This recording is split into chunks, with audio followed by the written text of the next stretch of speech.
Welcome back to another episode of Don't Waste the Chaos. It's a fun week for me as my HR consulting firm, Salt and Light Advisors, just hit the 1-year mark recently.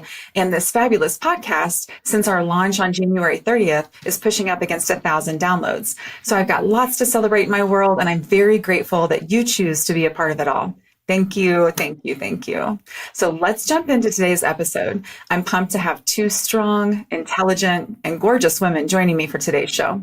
The first is Lexi Stiles, who has over 10 years experience in the insurance industry with a background in health sciences. In 2017, she was nominated for the American Red Cross Heroes Good Samaritan Adult Award. Then, at just 26 years old, while serving as the director of insurance at an HR and payroll corporation, she was named as a Motivated Millennial in Resources magazine by the National Alliance for Insurance Education and Research. Lexi is active in the community as a member of the leadership board for a local women's network and as a leadership coach for Braven, which is a national educational program that focuses on empowering and guiding low-income college students selected as our nation's future leaders. She also serves on several volunteer projects, such as narrator for the Being Kind online video series, which is produced by nonprofit I Keep Safe on AT&T's Achievery website for children. Now a senior executive for a global insurance brokerage, Lexi advises small to large employers across the Midwest region on their employee benefits. My next guest is Sarah Hudson, who is on the Producer Advisory Council for a global insurance brokerage, Assured Partners, where she was recently named Emerging Producer of the Month. She was also named a Rising Star in Insurance and the Best Insurance Professionals Under 35 in the U.S. in 2023. Sarah is a certified CrossFit trainer and a wellness-minded employee benefits consultant that brings better understanding and value to her clients through empowerment and education. While Sarah is a top-performing producer in the industry, she is also involved in her community with the local women's network. Both of these ladies take a more holistic approach to health, as do I, and I'm pumped to have them joining me today on the pod. So let's jump in, and ladies, let's give my listeners some value. Can you shed some light on recent trends you've observed in the employee benefits space, particularly regarding insurance carriers' approaches and strategies? Yes, absolutely. Carrie, we're super excited to be here today. Yeah, let's dive in. Let's talk about health insurance. I mean, costs are going up, right? What we're seeing is that there's volatility in large claims. Since 2014, the rise in $1 million claims has gone up 340%. That's from Tokyo Marine Stop Loss Report. The rise in $2 million plus claims has gone up 1,000%, right? So healthcare, it's trending upward. And so, I think that carriers in general are looking for solutions to the volatility with partners. They're bringing in point solutions to help manage these programs, help drive better care, better efficiency for its members. We were just heard earlier this week that the Anthem Chamber program, which is a great small business option if you're 2 to 50 in Missouri, they're partnering with Patient, another local provider. Yeah, so it's super cool. It built into the program, you can get $1,000, allowance amount for individuals or $2,000 allowance amount for families. So I thought that was super cool. They see that giving patients better access to care and affordability, hopefully helps prevent those chronic disease from happening because they can actually afford the medicine and, get it when they need it. Yeah. I think we're also seeing a lot of EAP being built into plans now, which is something completely new. People didn't ever focus on mental health in the past, but I think we're finally seeing that this is important and that your mental health is strongly related to your physical health. And by focusing on both of those, you can really help your claims. Yep. Absolutely. Speaking of the carriers as well, United Healthcare bought a company called Surest, and it's a different approach to kind of the fully insured model. It's just a copay program. And so what it's doing is it's providing transparency to its members on the best in class care for the best cost, right? It's going to tell you, you're going to have an app and you'd be able to look up providers within your area. And let's say I'm pregnant and I'm going to go have a baby. And I look at the, couple hospitals in town, and one is going to be a $2,000 copay. But guess what? That's everything included. That's, anesthesiology. It's anything packaged in there. And so I think people like knowing what they're going to get up front. and they can just see who's going to cost more. Because when you ask people, hey, what's it going to cost for you to go have a baby? They generally don't know. So I think that that's a program that's definitely picking up speed as well. Yeah, pay transparency is huge. And I look forward to that growing more and more over time for sure. What shifts have you noticed in employer spending on employee benefits, and how are employers adapting to the changing landscape? Yes. So I would say, pre-COVID and during COVID, employers were absorbing the trend that they were seeing, or the increases. And especially through COVID, right? They're trying to keep all the employees they had because it was such a tumultuous time, wanting to invest back into the employees to help support their home life. But I think that, now costs are going up and employers just simply can't afford that. I think that we're going to see employers start to shift back to putting some of that responsibility back into the employees. I think, gross market trend was like 9.5% last year. And I think employers absorbed about 6% of that. I think they're doing this by increasing deductibles and adding a coinsurance. And I don't think it's with bad intent. I think it's to provide an opportunity for employees to actually see the cost of things and to be smarter consumers and asking questions. And we're trying to help with that by educating too. Yes. Yeah, that's huge. When you think about, if they're receiving, let's say on average, a 3% increase on their health premiums, and then with COLA, cost of living allowance, then if they're not getting an increase of, let's say, this last year was 3.8%. So if we're seeing a 3% on benefits increase for employees, and then we're seeing a approximate 3.8% on inflation, that means that if an employee does not get a 6 to 7% annualized raise, they're losing money year over year. And so this is going to hit the pocketbook on both sides. And it's an interesting topic. I think most people aren't educated on it, and very important to jump into the actual data. And from an employer's perspective, I agree that is hard to eat. But then looking at the employee as they grow financially, super tough. That's why we see a lot of hopping going on. So I'm glad you talked about that. Absolutely. I mean, it's tough for those smaller businesses too. I mean, we've have a handful of groups, who've received 25% increase. I mean, that is really hard for a business to swallow. And especially, just, of course, family premiums are always really hard for people to afford. So helping employees look for solutions, through Medicaid, through the CHIP program, making sure they're educated on all the options that they do have. Yeah. And if you're an employee listening to this is why your employer is pushing a lot of times a high deductible health plan and things like that to help to have lower premiums. And of course, that is larger out of pocket for you, but it's just something that has to be talked about. I think most people just want it to be easy, but it's just a complicated topic. Absolutely. You got to be a smarter consumer for not only yourself, but for the betterment of the whole plan as well. Right. Yeah. I want to think of it almost like grocery shopping. You go to the grocery store and you compare the cost of things, but a lot of people, we're not doing that with our healthcare. We're not asking the questions, is there something cheaper? Where can I go that might be a better option? Yeah. You got to be the advocate for yourself. Yeah. And do you think that that's because a lot of employees don't realize that, and this is not to poo-poo on healthcare facilities, but that they can set their own pricing?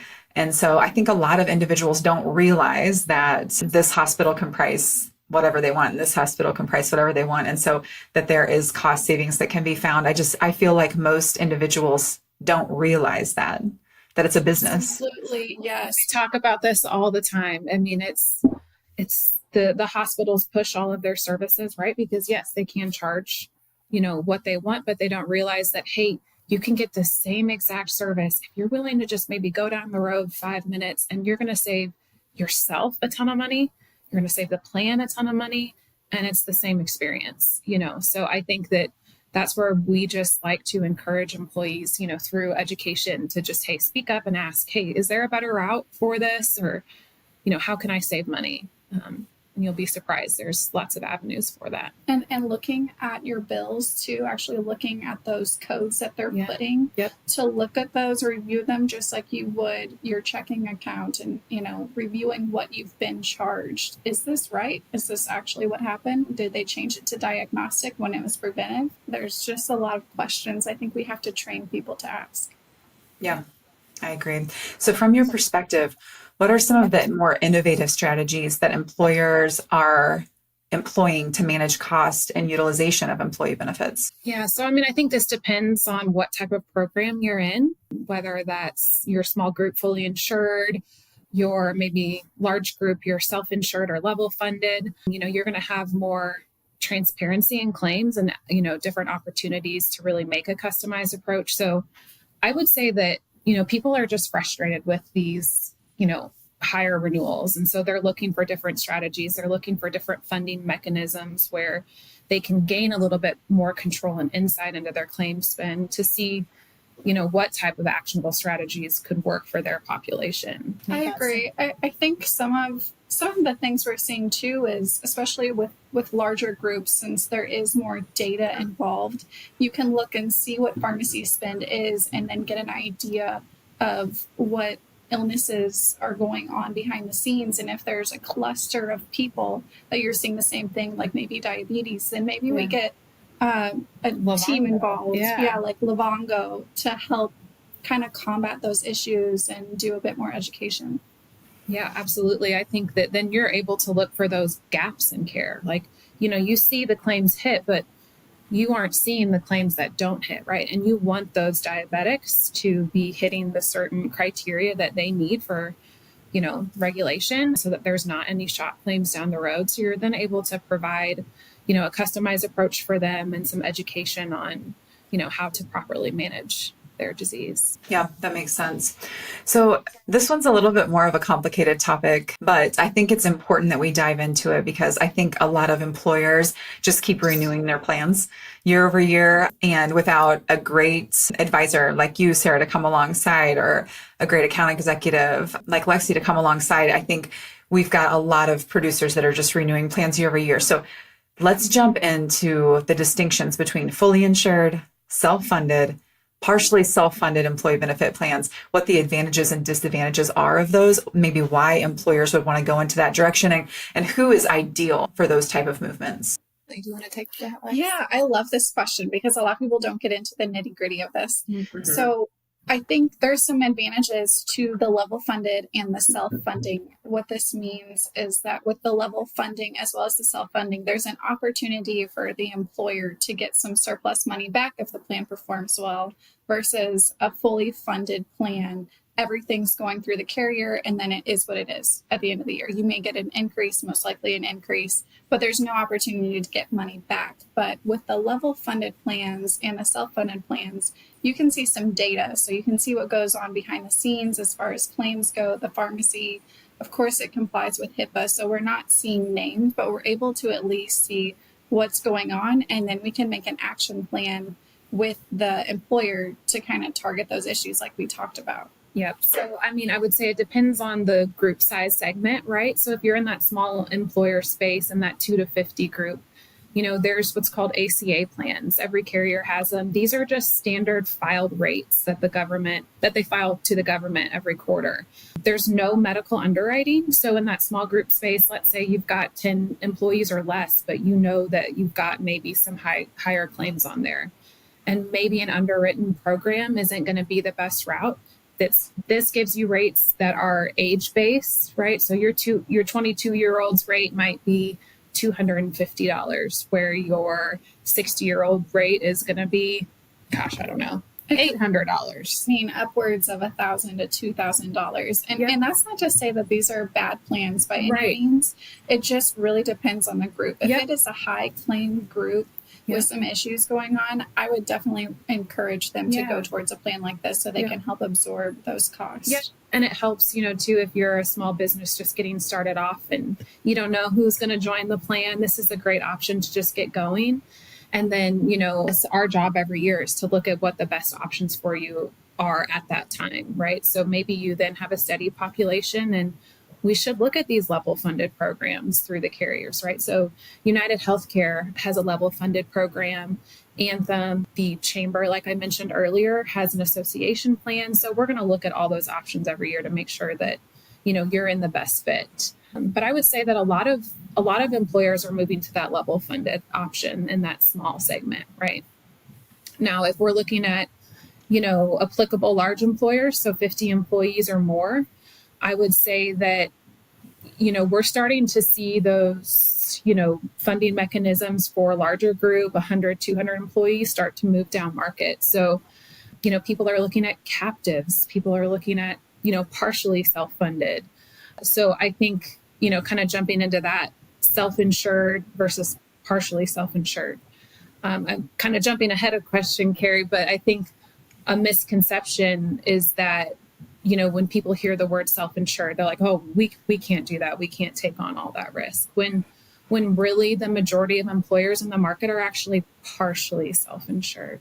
So yes, you're paying your claim, but you have protections on an, per member level and on the group as a whole. So I would say that, people with 50, 60 lives on the plan are starting to look at those types of funding mechanisms and seeing if it makes sense. Yeah, so there's a couple of things I heard you all say that I'm going to back up and clarify, or maybe ask you all to clarify. So you heard Sarah say ACA, Affordable Care Act is what we're talking about. You've probably heard that get thrown around in either emails to you or in the news. And so that's the type of plan that we're talking about there. When we talk about lives on the plan, maybe you're an employer that has 48 employees, but only 27 of them are actually on the plan. That's what your plan is going to be based on, are lives on the plan. So a lot of people think about their employee count, but that's different than how many are actually going to be on the plan, which impacts pricing and things like that. She said applicable large employer. You might hear yourself be called an ALE. And a lot of people just, Sarah spelled it out, which is helpful. A lot of people just say, like, are you an ALE? That's what it's talking about, is the amount of employees that could be on the plan. Sarah, you mentioned a move down market. What do you mean when you're talking about when you see employers move down market? I would just say that the carriers in general and the self-funded, TPAs and carrier partners are starting to kind of offer those services to employers under 100 lives. Ran into businesses who are in captives who have 60 lives on the plan. Lots of employers that we have are, in that 50 to 100 employees, and they're looking at partially self-insured. I think it really just depends on your business and what your goals are, right? I think that, the pros to fully insured is that you have its level monthly expense flow, right? And I think that looking into those partially self-insured options you have to look at your cash flow because it's going to fluctuate. And so, we as advisors will help you put in provisions to help manage that, but it's a different beast to tackle. And so making sure you're educated on, what the best route will be is important. Yeah. So we've talked about kind of who would be good to make that move potentially. What does a group do if they're interested and they just heard this, but now they're just dangerous with the information. They don't really understand it per se, but they're like, gosh, is this a good fit for my group? What are the words that an employer should say to their insurance person to say, like, is this for me? I mean, I think I would just say, hey, I've heard a lot of rumblings about level funding or self-funding, partially self-funding, in the market from other employers. Have you uncovered every rock, or for us? Can we look at those options? As a broker, you should have all the data and everything that you need. I think a lot of it is just education, right? Some of these employers have never heard this, and self-funding is very complicated. There's lots of layers to it. And so making sure that your broker partner is educating you on this, making sure it's the right step, doing it ahead of time, not at renewal, because you have so much going on, right? So I think really looking from a long-term perspective, like, hey, let's start having these conversations now. And then, as a broker, you should be able to do feasibility studies to be able to determine, hey, is this going to be the best route? I think we're so fortunate being Assured Partners that we're able to do a self-funded analysis. This model, it runs 10,000 years of simulations to determine, would your group outperform fully insured? So that's some of the things that we're doing to make sure that, we're not just guessing, we're really being backed up by data to make sure that this is the best route for the group. That's a great value-added service. And I know we'll talk more at the end on connection, but I would love to hear more about how my listeners and my clients on my HR consulting business could get one of those analysis, because that's a huge value add and really answers the questions with data versus the uncomfortable nature of like the unsurety of it, or the insecure feeling of, is this the right move for me? So I love that you all offer that. Very cool. Okay. In your experience, what are some common misconceptions employers have about different benefit plan options? Yep. So I think one that I mentioned earlier is definitely the self-funding. Truly, what you hear in the market, it isn't self-funding. Now, surely there are some employers that do self-fund. They don't have those deductible levels and stop loss and reinsurance in place, right?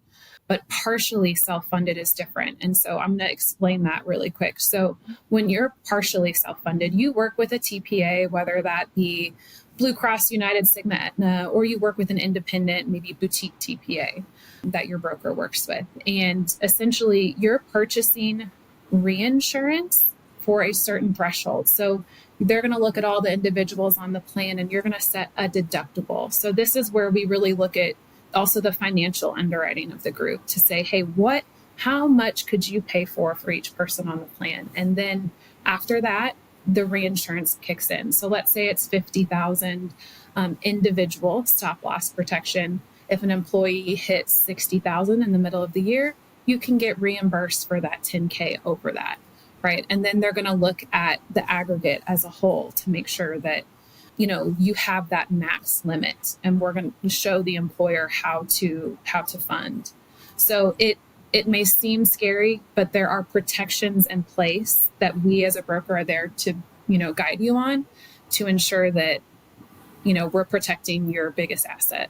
Absolutely. And I think to piggyback off of that, we also help with setting up rates too. So you're still going to have rates, you're still going to have a budget, and we're going to guide you through how to do that in a similar fashion as being a fully funded plan, like one of these ACA plans that you mentioned.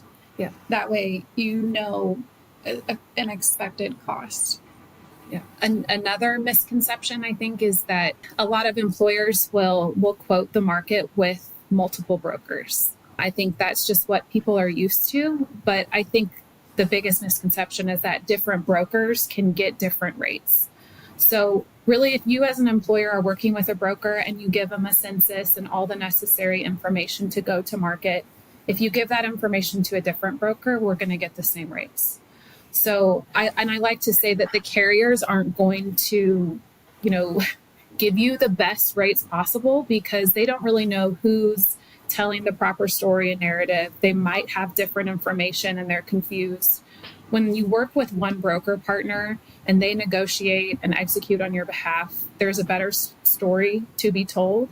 And I truly think that that's where you build trust and credibility with the carriers. So I always just say, I think you find one broker partner to go to market for you, because it's really the experience and the value and the resources and tools and strategies that we bring that makes us different. Absolutely. I think you're shopping for the person that's going to have your best interest. Let them represent you. Yeah.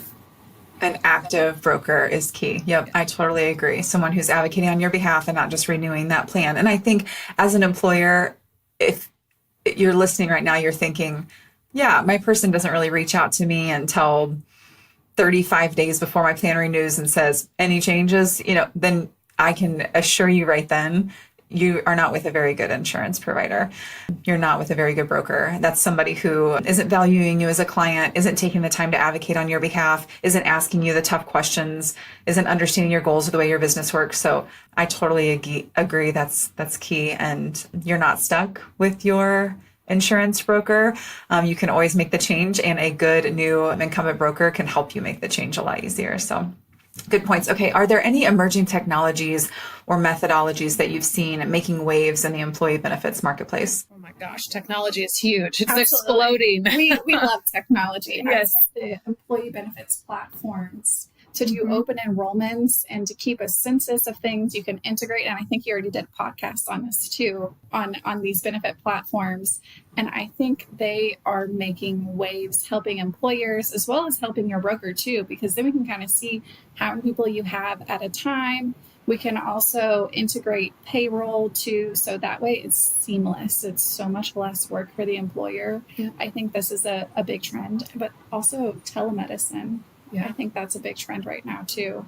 Yep, absolutely. To piggyback off the Ben admin platforms, what Lexi was talking about. So there's companies you might have heard of, Employee Navigator out there. That's probably one of the largest benefit administration systems.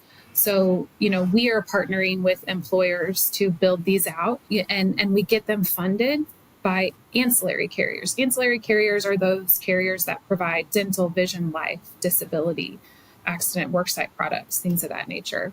They really see that this type of technology is the future and it makes everybody more efficient. So they're willing to provide what's called tech credits to provide to the employer to get this funded and built out, because it's just a better system for everybody. So for HR professionals, going in and managing the plan throughout the year when you have turnover and terms and hires and people adding babies, that's a lot.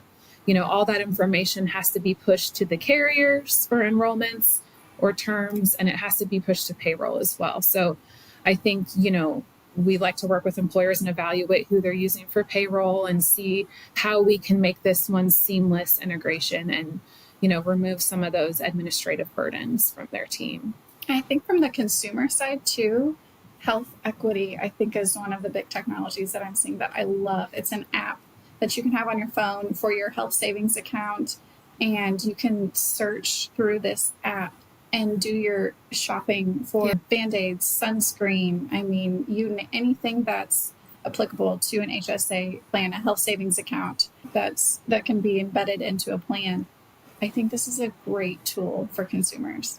Absolutely. I think not enough people utilize their HSA in the best way.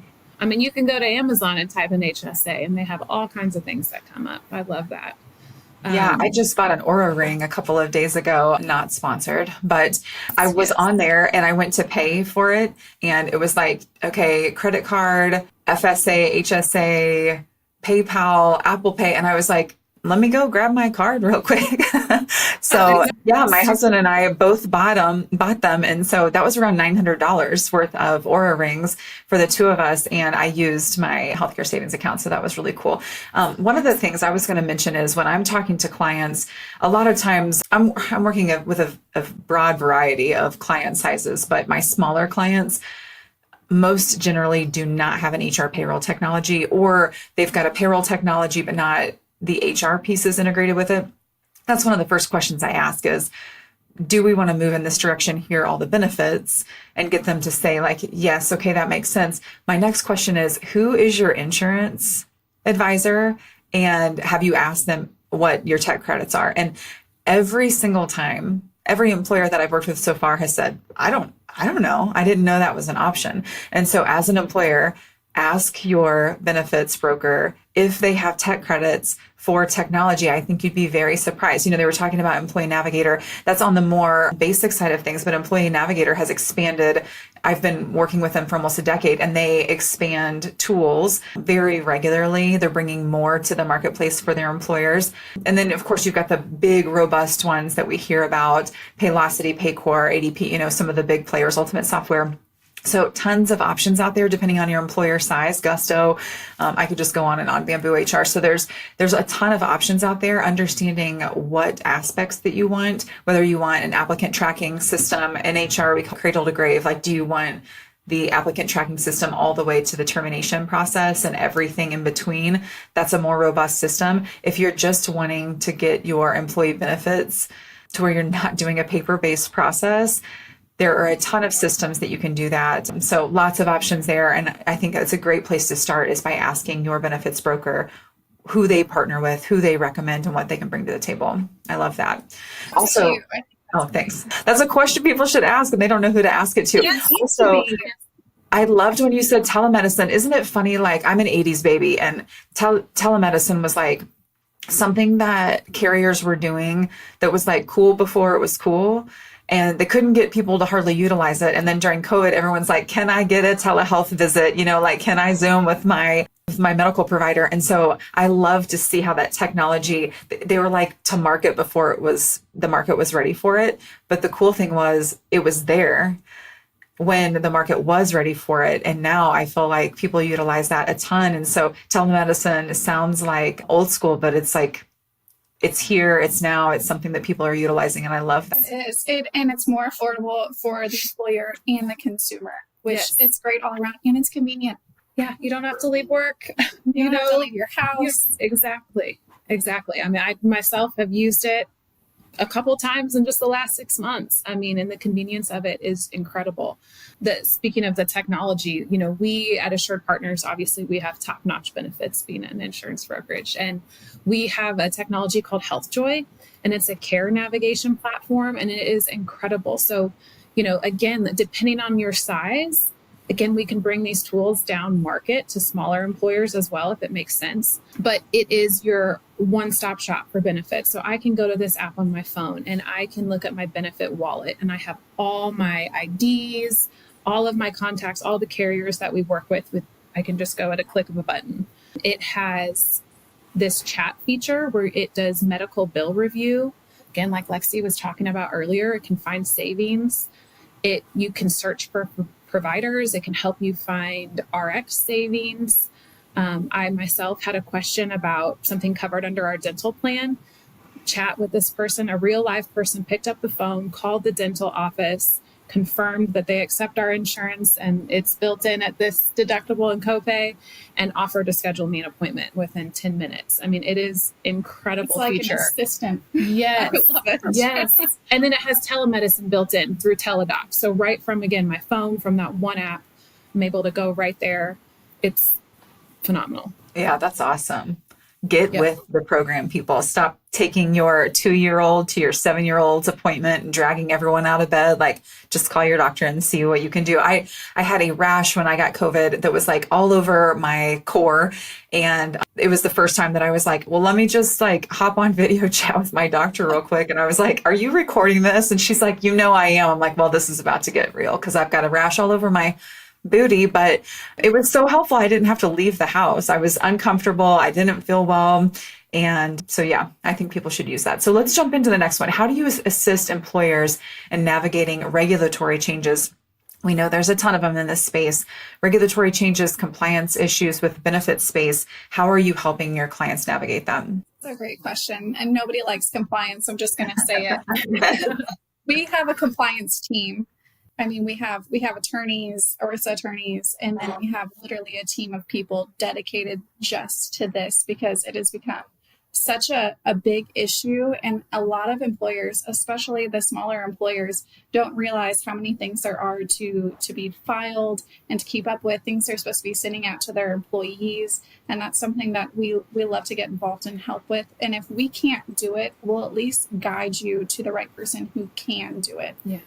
Yeah. And so back to the benefit administration piece, like Employee Navigator, they can help and integrate with those compliance partners that can help with the 1094, 1095 forms that you see this time of year. They can help with 5500 filings. There's lots of different services that you may need, again, dependent upon what size and program you're in. But we can also automate it and make it easy so it's not so cumbersome for the team to manage. Yeah, again, as an employer, I would be asking my benefits person, do you all have a partnership with Xywave? Because we know that Xywave can send out compliance alerts on a weekly or timely basis per day if things are changing. And all of those ways to streamline compliance is helpful. I think that's huge. Cobra. Yeah. Yes. Cobra is another big one. I think just asking your broker, how can you help with compliance is the biggest piece, just crossing that bridge and asking, can you help with this? And if they can't help you, at least can they guide you in the right direction of who can? Yes, like, do you help with COBRA administration? And if you don't, who should I use and what should that look like? Or at minimum, do you have templates for me? So the bummer part is employers don't know what to ask a lot of times. You know what I mean? They don't know those compliance pieces that they're missing to ask about. Like, can you get me my employment law posters or whatever annually and make sure that those are updated? So how does an employer know if they're working with a solid broker to provide the partnership? I would say make sure they're bringing you the solutions, right? And, you need to know what those compliance requirements are, and your broker should be bringing them to you. Anything you have to add? Yeah, I think it's all about their presentation too. But if they come to you without you even asking, saying, here's what we have to offer. We can help you with compliance. We can help you with a benefits platform. I think just laying it all out for them and not assuming that they know, or I don't want to say take advantage, but in a way of just coming in and saying like, here, I'm going to help you, but laying it out and educating them. Yeah. I think that's an indicator that they're going to be a good broker. Yeah, I agree. So what are some of the effective strategies for enhancing employee engagement? Employee engagement's a hot topic. How can you as a benefits broker, or how can the employer impact those strategies for enhancing employee engagement and satisfaction with benefits offerings specifically? This is like my favorite topic. I love it. Yeah. Education. It is huge. You cannot preach it enough, right? You have to put yourself in those employees' shoes. Depending on what industry and what your population's like, some folks don't even understand what a deductible is. We really have to get on their level and make sure that they understand how their benefits work. I love this statistic. It was done by Willis Towers Watson, and they took 2 actuarially equivalent plans at 2 different employers. And one of them had effective communication strategy, had a benefit guide. They were in front of the employees multiple times a year talking about the benefits, and the other employer did not. Again, the exact same benefit plan at 2 different employers. The one that had the effective communication strategy was valued. They surveyed the employees. It was valued 3 times higher than the one that did not, have an effective communication strategy. So truly that is key. And no employer is the same. There is not a one size fits all, right? Every employer is different on, just where their employees are located. Are they in office? Are they working from home? Are they spread across the country? Are they, you have to look at, are they tech forward? Are they going to, open a text message, or would they rather go to a website or have physical hard copies? I think it's really just sitting down with the employer, figuring out what's the best way to get in front of these employees and educate them on the benefits, because really at open enrollment, you have so much going on, and they only absorb a small amount of that. So we have to continue to, provide education throughout the year.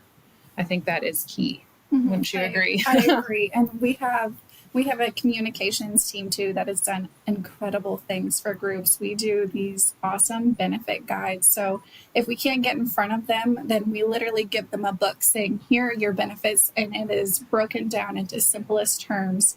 We've even done a little air freshener for a group to where there's a QR code they can scan and they can look at their benefits on their phone and read through it. Like, here's what they are at any point in time. And since they're truck drivers, they can hang it in their mirror and they can have it anytime. Right? Isn't that brilliant?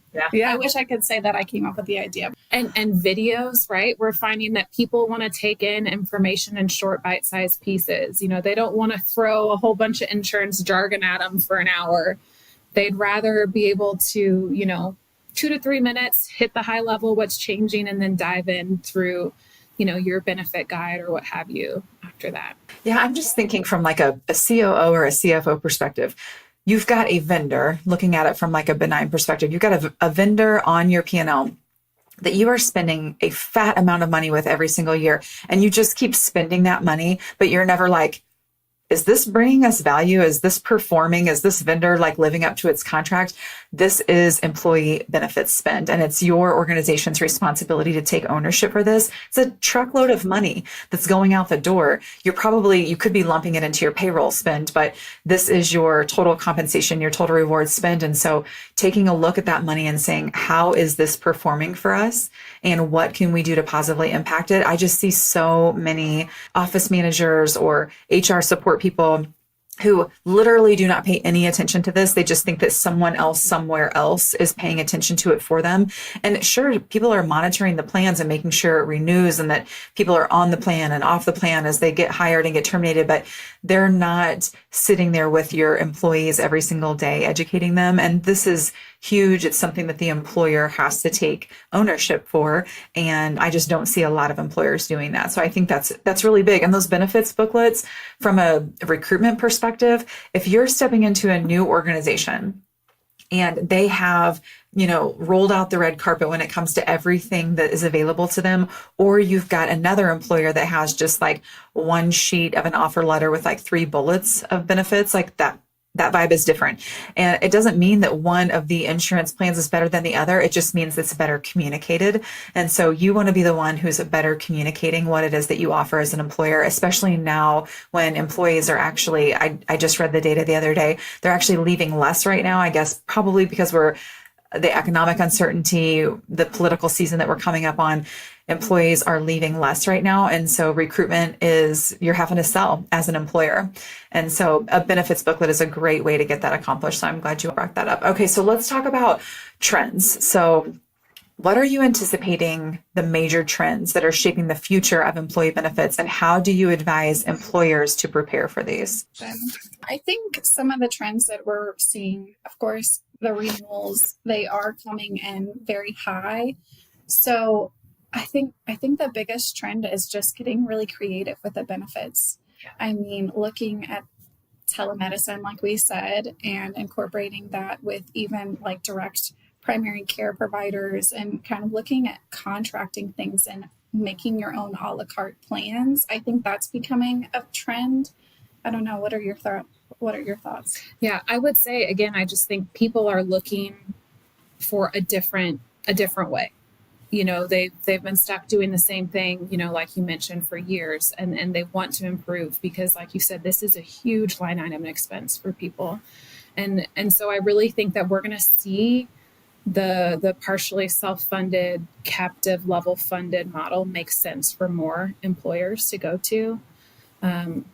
I think people are just frustrated with health insurance. And so we're trying different strategies just to make it more palatable for Agree. employers. And I think the direct primary care piece of it is allowing people to feel like they have a bit more control to the cost, as well as direct communication to someone. Yeah.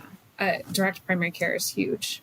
I think there's not enough primary care. I think that normally you call in and it's a couple months to get in, where direct primary care providers, you're able to get in quicker, which is, I think, what we need.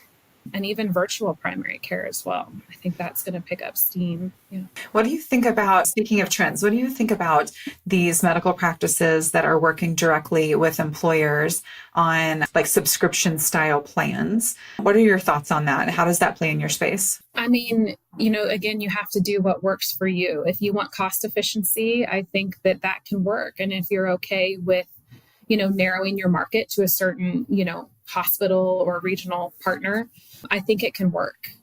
It just has to make sense for you and your population. Agree. I think it's great. I think it's a great concept, but I do think it has to be bundled with something for catastrophic, because whether we like it or not, there are times where we do need to go to the hospital, and that's not typically included, or there's some type of cost sharing mechanism, which what I've seen in my experience is that they haven't really gone as planned, and it's not a good way for the consumer to budget for those. So having something like a high deductible health plan in place, as well as one of these plans that you mentioned where it is a subscription. And personally, that's what I do, is I use both, because a high deductible health plan is typically more inexpensive, and I'm using an HSA card, health savings account, to pay for that subscription program, and using the two of them in combination with each other. Yeah, that makes sense. Do you all partner with Sedera, or what do you recommend when it comes to that cost sharing program? I think it just depends on the group. We have to remember the Department of Insurance does not call that insurance. I would hope that it would maybe be the last step, right? Because you just don't know. There's a bucket of money, and if there's not money in there to help pay those claims, I just wouldn't want to risk my assets. So I think, it's still important for employers, again, just to consider what works for them and their population at that time. But I would advise to keep a catastrophic, major carrier plan in place. Agreed. And especially, and I'm not certain on this with Sedera or any of these other cost sharing plans. And like she said, they're not insurance, but since they're not insurance, I don't think they're required to have any preventive care benefits. So that's why combining it, then you have that preventive care for any pre-existing conditions too, which is something that I don't think is typically included. Right. So I think that's why I'd always say combine them. I'm not against it, but I'd say you'd have to be more careful and ask a lot of questions. Yeah. Yes, makes sense. I was not planning on passing a kidney stone on a cruise ship last summer, and I couldn't pass this stupid thing, and I had to have surgery to get it removed. And had I not had any kind of catastrophic plan, that would have been a huge dip in our spending. And so yeah, I totally agree. Stuff happens, even when you're a super healthy person. Okay, so anything, ladies, that you'd like to share before we wrap up this episode? Anything you'd like to expand on? I think the biggest thing that I would like to hit on is ask so many questions about your health. When you go to the doctor, ask questions. How much is this going to cost? Can I find it cheaper? Are you direct contracted with the person you're referring me to? Or can I go to someone more affordable? Can I come back to you and ask questions?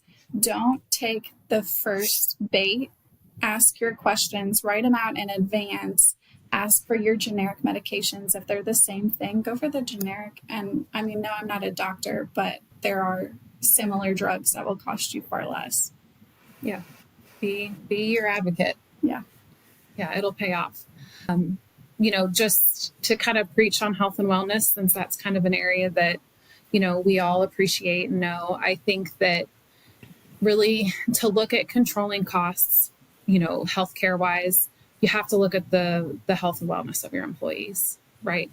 I think the healthcare system does a really good job at managing disease, but how can we as an employer, where most of your employees spend a majority of their time, how can we encourage fitness? How can we encourage healthy eating? How can we just incentivize our employees to have some healthy behaviors in their life? Stress management, right? That's huge. That static load is the measure of stress on the body, and it presents itself through, different biomarkers that are not favorable, and your blood pressure and, LDL and those things. So I think that, when you're a larger employer, it's easier to implement wellness programs, but I encourage everybody just to think, what's one thing I can do that helps and make a positive impact on my employees' health? Whether that's, hey, maybe just throwing in some apples and bananas in the break room, or encouraging folks to go out for a walk. I think that you can't do that enough because, again, healthcare is unfortunately really focused on taking care of sick, not preventing. And so I think that every employer should just consider what's one thing I can do differently to help encourage the health and wellness of my employees. Yeah, I like that. And I would challenge you as an employer, or if you're an HR pro listening to this, try to set up a calendar invite for yourself every 3 months or every 6 months to ask your insurance broker, what's something that I could do? What's an idea of something that I could do to positively impact my employee population when it comes to health and wellness? And they probably have a ton of ideas. They've likely already shared these ideas with you, but you got, information overload. And so coming back to them, and even if it's once every 6 months, what's something that I could do to make a positive impact? What's an educational piece that I could share? That is something that your office manager, your HR person can do in your organization to help you see a lift in this area. So ladies, where can people find you if they want to connect and learn more? Yep, I'm on LinkedIn. I know. Same, LinkedIn. Lexi Styles on LinkedIn. Yes, we're here in Columbia, Missouri, but we'll travel all over. So here to see you. Okay, awesome.